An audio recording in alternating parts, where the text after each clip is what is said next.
Hello everyone. My guest today, he's not only the king of gossip here in Hollywood, but he also owns the most popular celebrity gossip website in the world, the one and only Perez Hilton. I knew you were trouble when you walked in. So shame on me now, blew me to places. First of all, how did you get started? I got started a long time ago now, 12 plus years ago, as a hobby. Really, I had discovered the world of blogging and I said, I want to try this because it seemed easy and fun. If it would have been difficult, I wouldn't have done it because I'm not very tech savvy. I'm the creative type.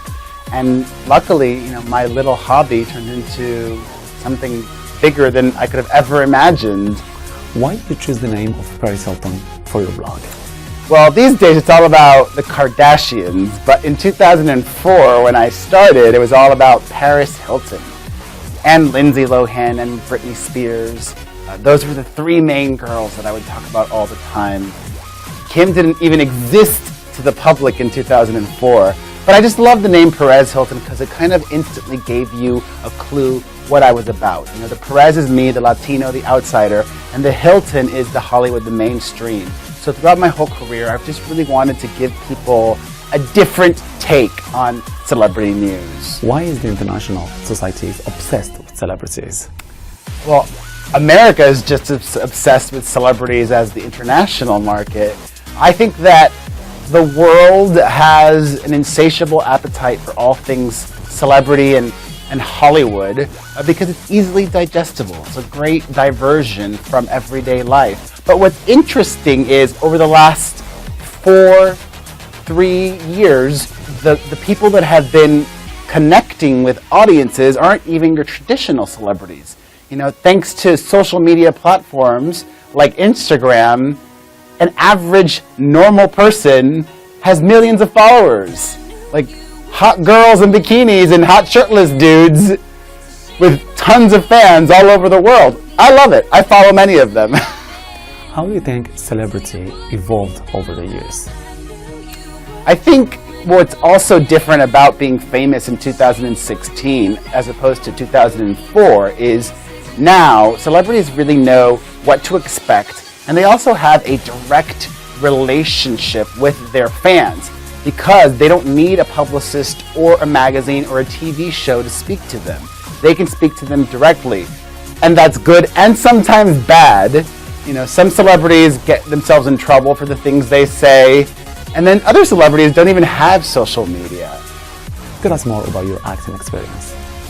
Well, this year especially, I've done so much acting. I'm so happy that I'm going back a complete 360 to where I began. When I was a teenager, I wanted to be Sean Hayes. He was the star, one of them, of Will and Grace. I always wanted to be on a sitcom and be the crazy cousin or the wacky neighbor or the flamboyant best friend. And in some ways, I've been that person for people all over the world over the last 12 plus years. And this year especially, I've gotten to do a lot of acting. I was in the Ab Fab movie. I had a small little cameo in that. I'm in a horror movie that's available now on Netflix for streaming. It's called Most Likely to Die. I was in 2 episodes of this Comedy Central show called Another Period. I was in an episode of the Amy Schumer show. I did this satire black comedy called Meet the Blacks. I did 2 episodes of an American soap opera that airs internationally called The Bold and the Beautiful. And I was in an off-Broadway musical also this year, a satire of Full House called Full House the Musical. I am feeling so lucky that I get to still have my day job, which I love, but also do this in addition to that. And I would love to do even more. Who's the nicest celebrity you've met so far? Oh, God. I would say the nicest celebrity I've met is Taylor Swift. And a lot of people throw shade, as they say, her way and say not so nice things, but I think a lot of people are jealous of her for many reasons. But truly, I've met a lot of people, and she is the nicest. Here's a great little story. When my son was born, she not only took the time to congratulate me, but she handmade me a gift. She bought my son a little guitar, and she hand-painted it for him. Who does that? Taylor Swift does. What are you up to these days? Well, in addition to all the acting that I've been doing, I have a podcast, which I'm really excited about because I still love what I do. I love this world of pop culture, and it really allows me to go in depth in a way that I don't on my website. Because on the website and everything else that I do on radio, it's all about being quick and to the point and just getting the information out there as succinctly and entertainingly as possible. But the podcast, it's like having a really long meal, a delicious meal. It's called the Perez Hilton Podcast. People can listen to it on Spotify, iTunes, or directly at play.it/Perez. Great. What's your advice to the upcoming bloggers?